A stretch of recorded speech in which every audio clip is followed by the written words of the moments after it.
My mom called my daughter a burden. My dad left her everything. And it destroyed her. It is 7:14 in the morning and Clara Merrit is standing at her kitchen table in yesterday's clothes. There is a legal envelope in front of her. It has been opened. She has read what is inside 3 times. The coffee she made an hour ago has gone completely cold. Upstairs, her 8-year-old daughter Zara is getting ready for school. Clara can hear her moving around up there, humming something soft and tuneless to herself, the kind of sound that only children who feel safe make without thinking about it. Zara does not know. She does not know that the woman who shows up to her school recitals and sends birthday cards with crisp bills tucked inside, the woman who calls herself her grandmother, has just filed a legal petition to take her away. By the time this story is over, you will understand why the quietest man in that family turned out to be the most powerful. This is not a story about a custody battle. This is a story about what a father built in secret, and what it cost the person who tried to destroy his daughter. Clara did not cry when she read the letter. That is the first thing you need to understand about her. She is not a woman who falls apart in the kitchen at 7 in the morning. She is a forensic accountant. She spends her working days finding the lies that other people hide inside spreadsheets and financial records. She is trained to stay still when everything inside her wants to move.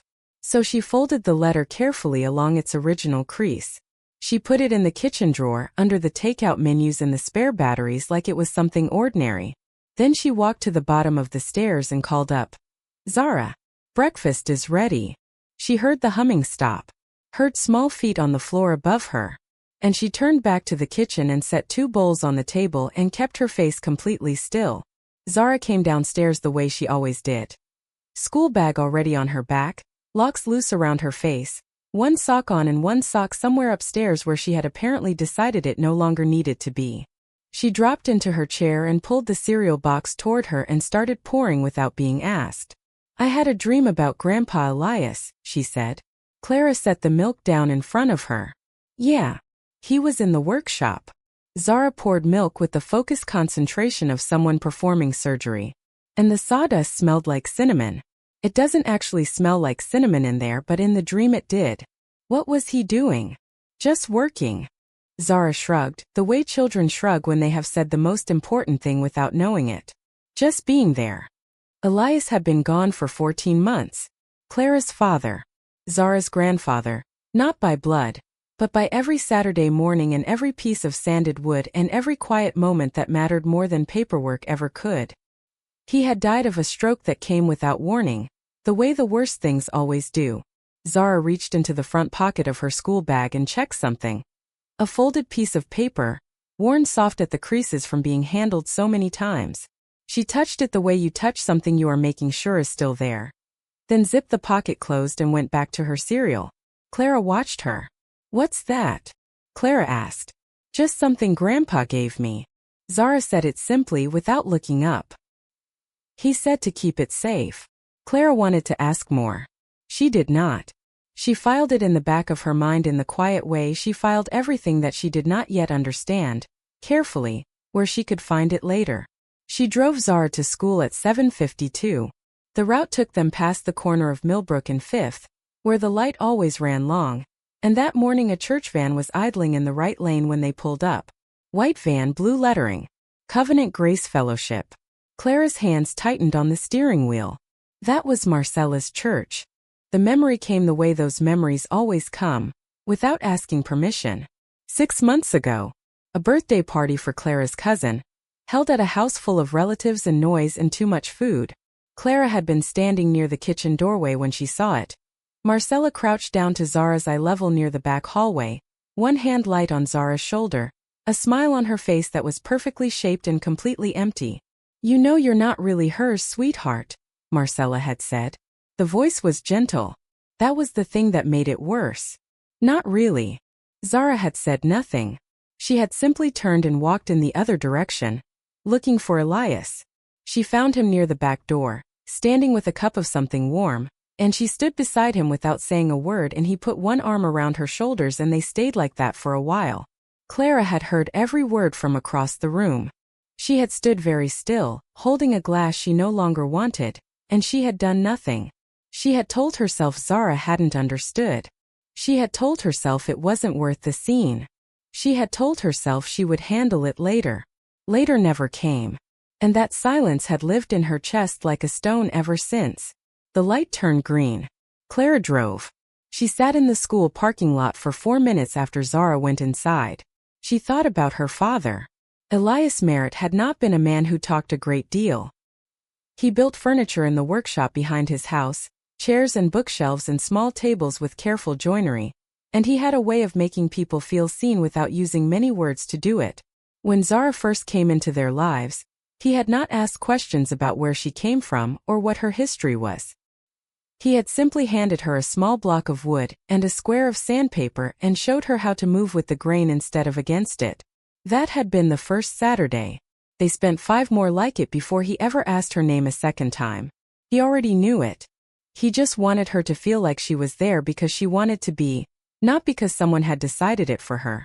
Clara used to watch them through the workshop window sometimes. The old man and the little girl working in easy silence, sawdust in the light. Zara always got the direction right. Elias told her once that not everyone did. That some people spent their whole lives pushing against the grain and calling it hard work when really they were just going the wrong way. Clara had been gripping the steering wheel again. She noticed. She let go. She put the car in drive and went home. The house was quiet in the particular way it gets quiet when a child has just left it. Clara set her bag on the counter and opened her laptop on the kitchen table. She had her attorney's number already pulled up. Silas Wren. She had worked with him once before years ago during the adoption finalization. He was precise and calm and did not waste words, which were the 3 qualities she needed most right now. Her phone buzzed on the table beside her. She looked down at it. A text from Marcella. I hope you understand this is not personal, Clara. I am doing what is best for the child. Clara read it once. Then she turned the phone face down on the table. She looked at it for a moment, this small rectangle lying face down next to her cold coffee and her open laptop, and she thought about everything it represented. The years of careful slights. The birthday cards with money and no warmth. The smile that never reached the eyes. The words spoken to a 7-year-old girl in a back hallway at a birthday party that nobody was supposed to hear. Not personal. She picked up her phone. She opened Silas's number. And she pressed call. This channel exists for the people who did everything right and still had to fight for everything they deserved. If that is your story, you are in the right place. Silas picked up on the second ring. He did not sound surprised to hear from her. Clara had the feeling talking to him that very little surprised Silas Wren. He had the voice of a man who had spent 30 years sitting across tables from people in the worst moments of their lives, and had learned that staying calm was the most useful thing he could offer them. I read it, Clara said. She did not say hello. Tell me how bad it is. There was a brief pause. The kind that means someone is choosing their words carefully rather than reaching for the easy ones. The petition is legitimate, Silas said. Properly filed, properly served. It has already been assigned to a family court evaluator. Another pause. Her name is Mrs. Adiz Pittman. Clara wrote the name down on the notepad beside her laptop. Do you know her? I know of her. He said it in a way that meant he knew more than he was saying. She attends Covenant Grace Fellowship. Has done for about 12 years. Clara set her pen down. Marcella's church. She sat with that for a moment. The quiet precision of it. This was not a reaction. This was not a mother acting out of grief or confusion or misplaced love. This had been planned. The evaluator. The church connection. The careful legal language citing financial instability, single-parent household concerns, questions about the permanency of the adoptive bond. Every word of it had been chosen by someone who knew exactly what they were doing. What do I need? Clara asked. Evidence, Silas said. And a lot of it. 3 days later, a caseworker named Ms. Holt arrived at Clara's front door at 10 in the morning with a clipboard and a pleasant, neutral expression that gave nothing away. Clara let her in. She watched Ms. Holt move through the house the way you watch someone handle something that belongs to you. Carefully, making sure nothing gets dropped. The caseworker walked through the living room and noted the bookshelves. She walked into the kitchen and opened the refrigerator and stood in front of it for a moment, scanning the shelves. She did not write anything down yet. She was just looking. Zara was at school. Clara had made sure of that. They went upstairs. Miss Holt stood in the doorway of Zara's bedroom and looked in without going inside. The drawings on the wall, horses mostly, and one careful rendering of the workshop that Zara had done from memory, with the window in the right place and everything. The bookshelf Elias had built her, third Saturday after the adoption was final, sanded smooth and painted the exact shade of yellow Zara had picked from a paint chip sample she had carried in her pocket for 2 weeks before deciding. The crayon box on the desk, organized by color from warm to cool, the way Zara had arranged it herself one afternoon without being asked. Miss Holt made a small note. Clara stood in the hallway outside the room and kept her face completely still. She had been doing that a lot lately, keeping her face still while something burned steadily underneath it. The indignity of it was a particular kind of pain she had not prepared for. Not the fear, not the anger, those she had expected. But this. Standing in her own home while a stranger with a clipboard measured whether the love she had built here was sufficient. Whether the bookshelf was the right color. Whether the refrigerator had enough in it. Whether the woman who had given up her savings and her sleep and 3 years of her life to become this child's mother was doing it correctly enough to be allowed to continue. She kept her face still. Inside she was burning. The financial review came the following week. The court had requested documentation of Clara's income, her assets, and her monthly expenditures. Clara sent everything Silas asked for: bank statements, tax returns, pay stubs, utility bills.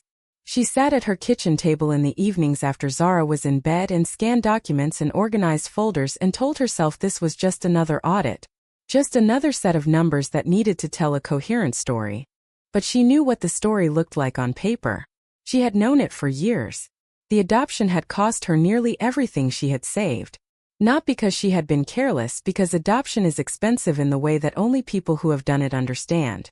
Attorney fees, court fees, home study fees, the months of unpaid leave she had taken to make sure Zara had someone there when she needed someone there.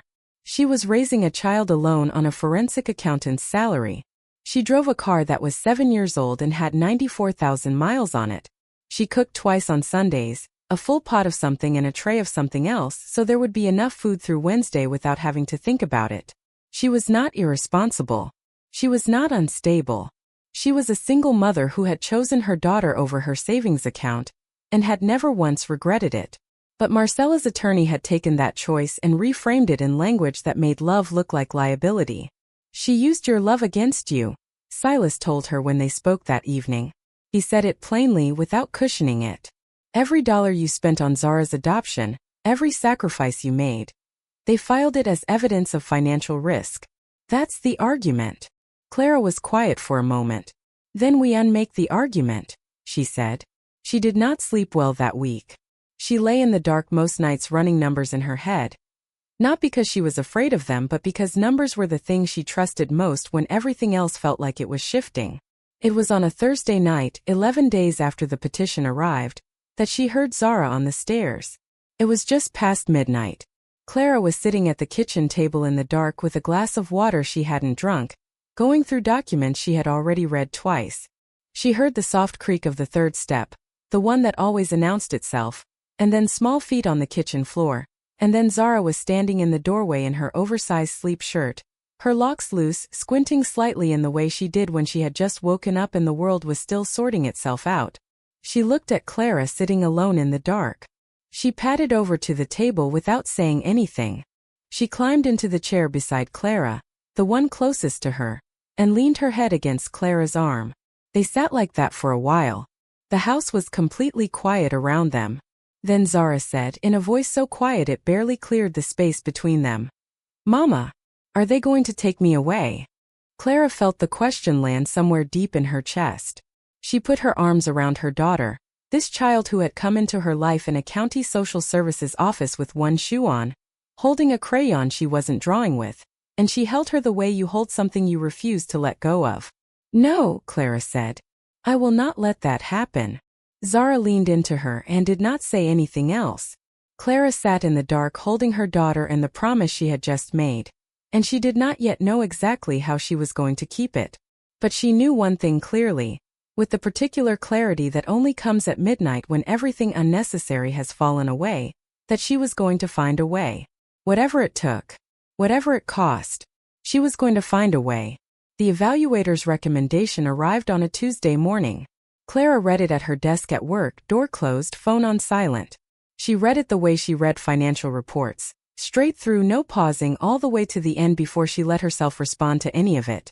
60-day supervised visitation review. A formal note that the permanency of the placement should be reconsidered pending final assessment. Language about the child's long-term stability.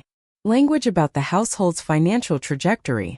Clara set the document down on her desk. She looked at the wall in front of her for 4 minutes. She did not count them. She found out later from the timestamp on the next thing she did that it had been 4 minutes. Then she opened a new spreadsheet. She titled it, Counter Documentation Merit Placement Review. She started with dates. Every school pickup. Every pediatric appointment. Every parent-teacher conference attended. Every sick day managed. Every form signed. Every permission slip returned on time. She built columns and she filled them, and she let the data build the picture that Marcella's attorney had tried to obscure. Clara found lies in numbers for a living. She was very good at making numbers tell the truth. She worked for 3 hours without stopping. It was 2 evenings later that she found the receipt. She had been going through boxes from her father's house that she had brought back after the funeral 14 months ago, and stacked in the spare room, and told herself she would sort through properly when she had the time. She had not had the time. She had had a daughter to raise and a job to keep and a petition to fight. But that evening she sat on the spare room floor and opened the first box and started working through it the way she worked through everything, methodically from the top down. Receipts. Old utility bills. A photograph of Elias and her mother at what looked like a state fair. Both of them young, her mother laughing at something off camera. A receipt from a hardware store for wood stain and brass fittings. And then near the bottom of the second box, a single folded receipt from a law office. Wren and Associates. 14 months before Elias died. Clara sat very still on the floor of the spare room holding this piece of paper. Silas Wren. The same attorney she was using right now. The attorney she had chosen because she had worked with him once years ago during the adoption. She had thought of him herself. She had looked up his number herself. Or had she? She pulled out her phone and dialed. Silas answered on the second ring. Did my father come to see you? Clara asked. There was a silence on the line. Not a long one, but the kind of silence that means something. Clara, Silas said slowly, there is something you need to know. She waited. But I think it would be better if I showed you in person. Before we go further, tell me in the comments. Did you figure out what Elias hid? Drop your theory right now. Timestamp it. Let's see how close you are. Silas Wren's office smelled like old paper and coffee that had been sitting too long on a warmer. It was a small office for an attorney. No marble, no mahogany, just shelves of files and a desk that had clearly been used hard for many years. Clara had always liked that about him. He was not a man who spent money on the impression of competence. He simply was competent, and let that be enough. He was waiting for her when she arrived. A manila folder was already open on the desk. He did not make her sit through a preamble. He turned the folder around and slid it across the desk toward her. Clara looked down at it. It was a trust document. Formal, notarized, dated 14 months before Elias died. The Holland Family Trust. She almost smiled at that. Her father's quiet insistence on names that meant something. The language was dense in the way legal documents always were, but the structure was clear. An irrevocable trust. A deed to the workshop property. She noted immediately that it was listed under Elias's name alone, inherited from his own father, separate from the marital home, never jointly held. And below the deed, a detailed asset schedule. Treasury bonds. A substantial sum earmarked specifically, in language that left no room for interpretation, for the education and future of Zara Merrit. Clara read it twice. Then she looked up. He knew, she said. Silas nodded once. He knew exactly what was coming. She looked back down at the documents. At her father's signature on the last page, that careful, deliberate signature she had seen on birthday cards and school permission slips, and the frame of the bookshelf he had built Zara, where he had signed his name in small letters in the corner the way craftsmen do. Elias had sat in this same office, in the chair she was sitting in now, 14 months before he died. He had handed over a deed and a list of assets and a set of very specific instructions. He had done it quietly the way he did everything. He had not told Clara. He had not told anyone. He had simply built the structure, sealed it, and left it for the moment it would be needed. She thought about the 6 Saturdays in the workshop. The way he handed Zara the sandpaper without explanation. The way he waited. He had always been better at waiting than anyone she knew. She drove home in silence. She did not turn the radio on. She did not call anyone. She drove the 40 minutes back through town with both hands on the wheel, and the trust documents in a folder on the passenger seat, and she let herself sit inside the full weight of what she now knew.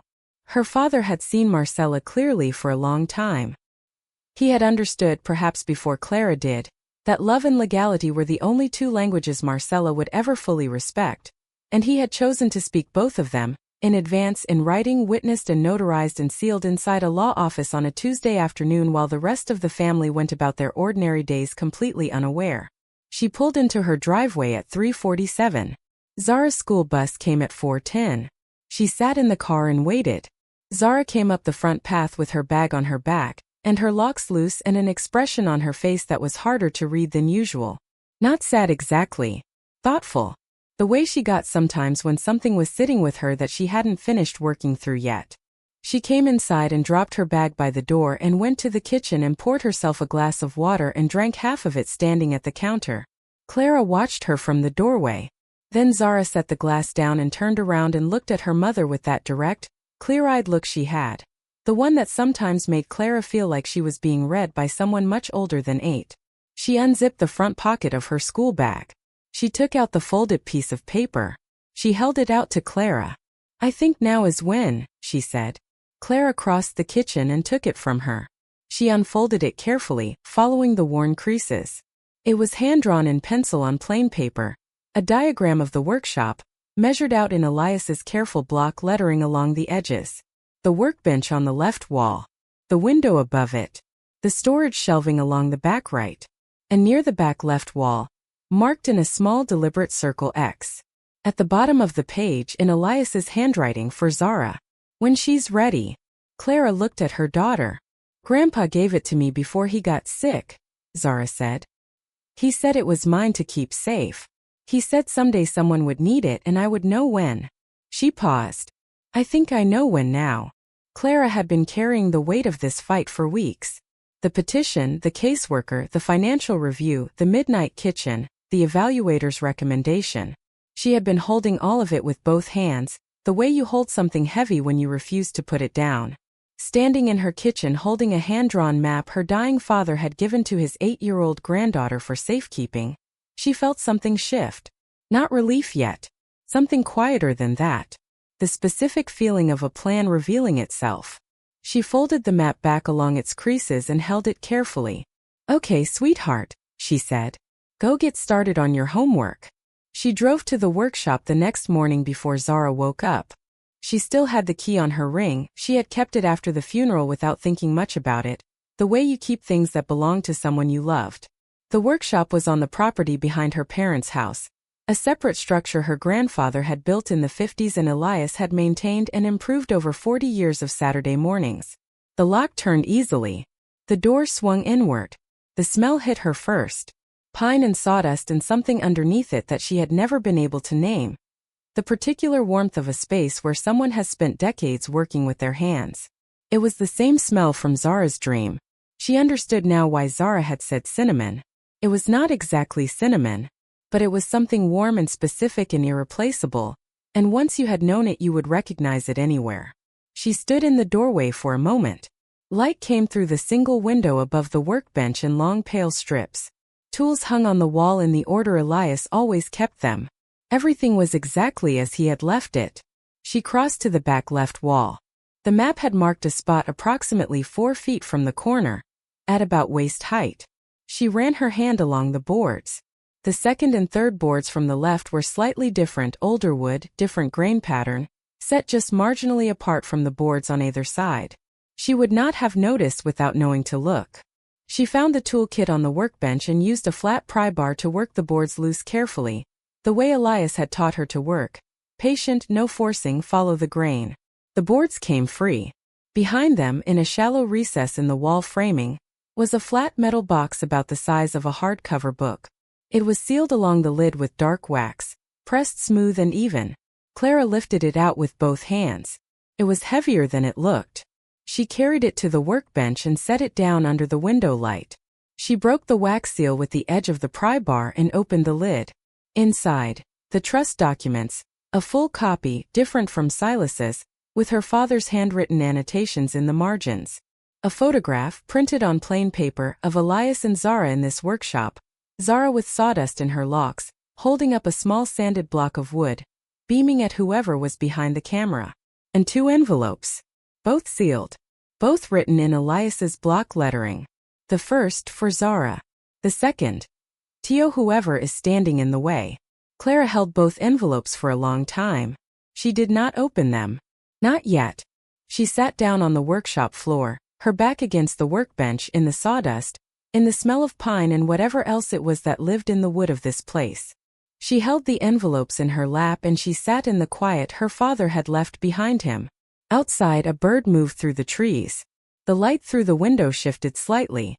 She stayed there until she was ready to stand up. She was back at her laptop by 9 that morning. The trust document was clear. The workshop property had been transferred into the irrevocable trust 14 months before Elias died, which meant that from that date forward it belonged to the trust. Not to Elias. Not to the estate. Not to Marcella. Which meant that the rental income Marcella had been collecting for the past 2 years, the quiet monthly payments from the craftsmen who had been using the workshop, the cash that had been going into Marcella's account without a word to anyone, was not hers. Not $1 of it. Clara pulled up her spreadsheet and started building the audit. She had the trust's asset schedule. She had the transfer date. She had the trust's interest recovery clause, Section 9, which required the return of all unauthorized income generated from trust assets, compounded annually at 6%. She started pulling rental records, cross-referencing payment dates, calculating the compounding. 3 hours later she had the number. $16,800. She picked up the phone. "Silas," she said when he answered. "She has been renting out the workshop for 2 years. Every payment since the trust transfer date is unauthorized income." She paused. She used a dead man's workshop to fund a case against his granddaughter. Every dollar she collected is now evidence. There was a brief silence. "How long did it take you to build the audit?" Silas asked. 3 hours. Another silence. "Your father would have appreciated that." She arrived at Marcella's house on a Tuesday morning at 10 o'clock. No anger in her face. No tears. She had dressed carefully. Dark trousers, a structured coat, the kind of clothes that say "I am here on business." Silas stood beside her on the porch with his briefcase. Clara held a folder containing 2 copies of the full trust document, the complete rental audit, a formal demand letter, and the second envelope, the one addressed to whoever was standing in the way. She had read it the night before, alone at the kitchen table after Zara was asleep. She had read it 3 times. She had not told anyone what was in it yet. Marcella opened the door. She looked at Silas first, then at Clara, then at the folder in Clara's hands. Something moved across her face. Not quite recognition, not quite fear. Something that had not been there before. Something that looked for the first time like the beginning of understanding. "I was only trying to protect this family," Marcella said. Clara looked at her mother for a moment. At the woman who had filed a petition in a child's name. Who had collected rent from a dead man's workshop. Who had crouched down at a birthday party and told an 8-year-old girl that she was not really anyone's. "I know," Clara said. "So was he." She held out the folder. "He was just better at it." Marcella took the folder. She looked down at it. Clara told her quietly and without any decoration. The petition needed to be withdrawn. The rental income needed to be returned in full to the trust. The demand letter explained the timeline and the legal consequences of non-compliance. Silas was available to answer any questions her attorney might have. Marcella did not speak. She stepped back from the door and went inside with the folder. The door did not close all the way behind her. Clara and Silas stood on the porch. Through the gap in the door came the sound of pages turning. Then silence. After a long moment, Marcella's voice came from inside, quiet and flat. I need to call my attorney. Of course, Clara said. Take your time. She turned and walked back down the porch steps toward the car. She did not look back. Her hands were steady at her sides. Her jaw was set. The morning air was cool and the light was pale and thin, the kind of early November light that makes everything look like it is waiting for something. She did not know yet if it had worked. She did not know what Marcella's attorney would say. She did not know what the next 48 hours would bring. But she knew what her father had built. She had held it in her hands in a sawdust-smelling workshop on a quiet morning, and she knew exactly how long it had been waiting, and she knew exactly who it had been built for. She got in the car. She drove home to her daughter. The judge gave Clara justice. Now you give your verdict. Comment guilty or justified, and tell me which person you mean. 2 days later, Clara's phone rang while she was making dinner. It was Silas. She knew from the first word he said, just her name, the way he said it, that it was over. She turned the burner down. She stood at the stove with the wooden spoon in her hand and listened to him tell her that Marcella's attorney had called that afternoon. The petition was being withdrawn. No explanation given. No conditions. Just withdrawn cleanly, the way you remove something you no longer have the ground to stand on. Clara said thank you. She said she would call him tomorrow. She set the phone down on the counter. She stood at the stove for a moment. The pot was simmering quietly. The kitchen smelled like garlic and something warm. Everything looked exactly the same as it had 5 minutes ago, and nothing was the same at all. She set the wooden spoon down. Zara, she called toward the living room. Come here. Zara appeared in the doorway with a book in her hand, finger holding her place. She looked at Clara's face and something in her expression shifted. Not alarm, something softer than that. She crossed the kitchen and Clara pulled her in and held her, arms all the way around her, the way you hold something you came very close to losing. Zara let her. She stood there and let her mother hold her for a long moment. Then she said, her voice slightly muffled against Clara's shoulder. You're squeezing kind of hard, Mama. Clara laughed. A real laugh, full and sudden, the first one in weeks, the kind that comes from somewhere deeper than humor, from the place where relief lives when it finally arrives. She laughed and Zara laughed too, uncertain at first and then fully, the way children laugh when the person they love most is laughing and they don't entirely know why, but it doesn't matter. They stood in the kitchen laughing together while the pot simmered on the stove. That evening, after dinner, Clara sat with Zara on the living room couch with the first envelope in her hands. For Zara. She had been carrying it for days. She had known she would read it with her. That felt important. That it not be something Clara processed alone first and handed to Zara predigested. Elias had addressed it to Zara. It belonged to Zara. Clara was just the one who would read it aloud. She opened it carefully. The paper inside was the same plain paper he used for everything, receipts, shopping lists, the measurements he wrote on wood before he cut it. His block lettering filled about 3/4 of a page. Unhurried. Deliberate. Exactly like him. She began to read. He wrote that he had been trying to find the right words for a while and had decided in the end to just say the true things plainly, because plain and true was better than fancy and approximate. He wrote that he had chosen her. Not in the way people say they choose family as a warm sentiment. He meant it specifically. He had made a decision on the first Saturday she came to the workshop, when she picked up the sandpaper and moved it with the grain instead of against it without anyone showing her how. He had watched her do that and thought, there it is. That is the thing that cannot be taught. That is the thing she already has. He wrote that family was not the people who shared your blood. Family was the people who noticed the direction of your grain, who moved with you instead of against you, who showed up on Saturdays. He wrote that he was leaving her the workshop, not because it was worth a great deal of money, though he hoped it would help with the things she would need when she was older. He was leaving it to her because it was the place he had felt most like himself for 40 years. And he wanted her to have something that had belonged to the most honest version of him. He wrote that she had asked him once, she was 6 years old and they were sitting on the workbench steps eating sandwiches, why he called her his girl so easily without thinking about it first when other people seemed to have to think. He wrote, it's because that's what you are, Zara. You always were. From that first Saturday. Some things don't need blood to be true. This is one of them. Clara's voice had gone quiet near the end. Not broken, just quiet.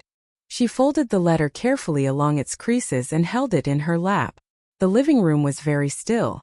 Zara sat beside her without speaking for a long moment. Her hands were folded in her lap. She was looking at something in the middle distance the way she did when she was thinking something all the way through before she said it. Then she looked at Clara. "Can we go to the workshop on Saturday?" she asked. Clara looked at her daughter. At this child who had come into her life in a county social services office with one shoe on and a crayon she wasn't drawing with, who had grown into a person who organized her crayons by color and remembered dreams in precise detail, and had carried a folded map in her school bag for 2 years because a man she loved had asked her to keep it safe. "Yes," Clara said. "We can go on Saturday." She read the second letter alone. After Zara was in bed, after the house had gone quiet, she sat at the kitchen table with the second envelope in front of her and opened it. It was short.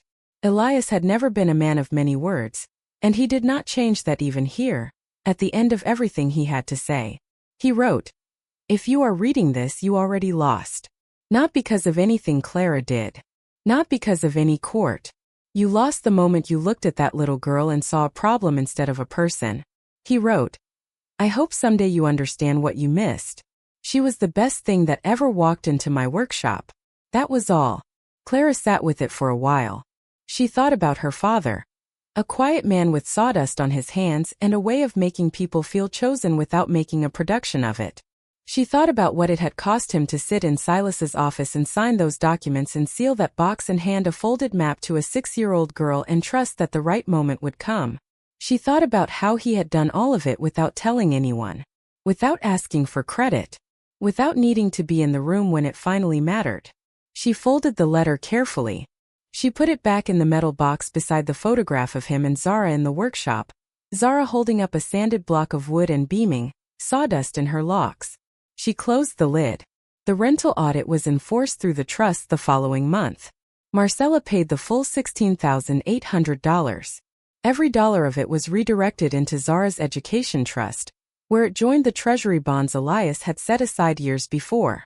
Silas told Clara it was one of the cleanest clawback executions he had processed in 20 years of estate work. Clara told him it was her father's last audit. She said it like it was the highest compliment she knew how to give because it was. The workshop was formally transferred into Zara's name. Clara was designated trustee until Zara turned 25. She drove past it sometimes on her way home, and thought about the man who had built things in it for 40 years, and left it to the person he trusted most to take care of it. 6 months after the petition was withdrawn, Marcella appeared at Clara's front door on a Sunday morning without calling first.